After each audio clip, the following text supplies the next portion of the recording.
enza naye.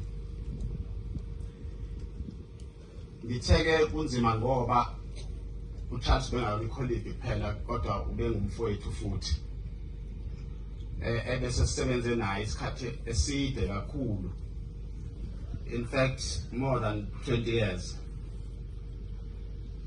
Sihlalo wesathu akumele uthi angivale indlebe uma kukhulunywa njengoba kade kukhuluma uBamadlala. Angimzwile uBamadlala. Kodwa lokho abekusho bengaqala ukuzwa.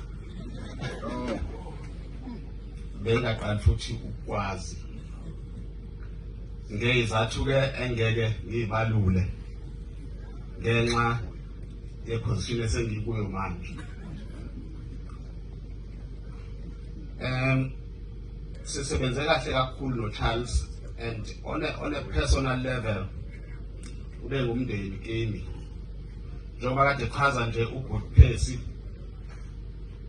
ukudabuka kwethu njengabantwana okhokho wabo munye okunguvumizitha kaMthebe. Sonke siyazana ngokwezindlu zethu futhi siyahloniphana. Siyawazi futhi nomlando ukuthi otholakala kwamafudze ubesukephi, otholakala eSouth Coast usukaphi, nokuthi ngowayiphi indlu kulezi ndlu zakithi ezisihlanu ezihola phambili indlu yakwanyuswa. Ama headquarters ayo alapha eNkumbanyuswa. Iyona ke eyasabalala kakhulu njengoba siyithola naseBottasville futhi iyo esiyithola le eSouth Coast ngenxa yomlando othize ke eyadala ukuthi labo bantu bakithi bagcine sebelapha. Mina ke ngisuka eMaqadini ngisendlini yeqadi. Iqadi ke ngoba siyathanda nokufundisa iqadi ke esithenjini unkosikazi wokuqala ubizwa ngendlunkulu, owesibili abizwe ngekhohle, owesithathu abizwe ngeqadi. So uma uthi ngiqadi isukela leyo nto ekutheni uDingile ngoba wayenamakhosikazi amaningi wasihlukanisa kanjalo enzela ukuthi ngoba uma usuneyingane eziningi kungenzeka ugcina usubuza kambe ubani uma zifike zodwa oma bazobengekho. So base kwakulula ke kuyena ukuthi azihlukanise kanjalo. Iqadi ke lidabuka kuNgothoma uyena wayinkosana yethu kwehle njalo ke. uCharles lokho kushiwo ngaye ukuthi lapho efika khona njengoba kade esho uMadlala ubefike kube uyena osaza abantu ngaphezulu kwakho wena introduce kubona.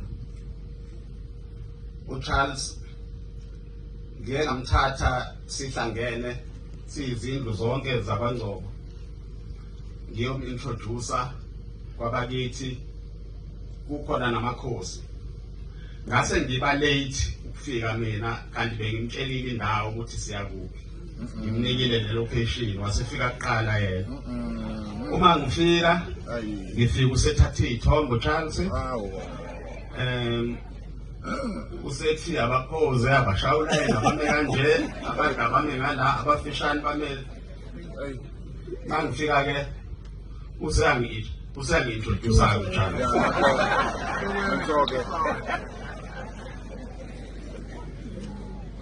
Okwaxaka ke lokho ngoba bonke labantu abala iningi labo ngamaqadi azimina kakhulu. Silahlekelwe kakhulu siwumnyango. Ngalensizwa ehambile ukulahlekelwa kwethu kudlulela nakuhulumeni wonke. Angisho nje ukuthi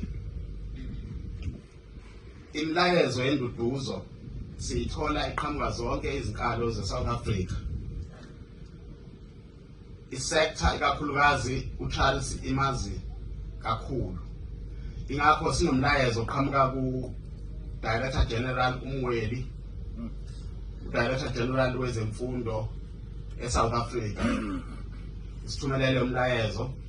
Sithole futhi umlayezo oqhamuka imilayezo eqhamuka kulabo ababezinhloko zalomnyango abasebenza noCharles, uThemba Ndlovu omngani wami neyamazi futhi naye. Ngabo 2005-6 uyena oyinhloko yomnyango. Ngaphansi kwesandla sakhe ilapho kwasayinwa khona uHRM 26 engizobe kukhuluma ngawo. Ngaphansi kwesandla sakhe iwona i-defense ka-HRM 26 eyayihamba ngaphansi kwaso. Ngiyakhumbula nama-documents ayikhona, ama-exhibits ayefakiwe uma ungasiwabone namanje ngiwa-records. Kwakhona u-GNN 1, GNN 2 no-GNN 3. Okuyiwona-ke akhonvinsa ijaji ukuthi umnyango awonelutho kulokho esasibekwa icala ngawo. U-GNN-ke lokho aqanjwe ngawo lawo ma-documents kwakuyimina ngoba imina owayenza i-affidavit incwadi efungelwe in defense of that.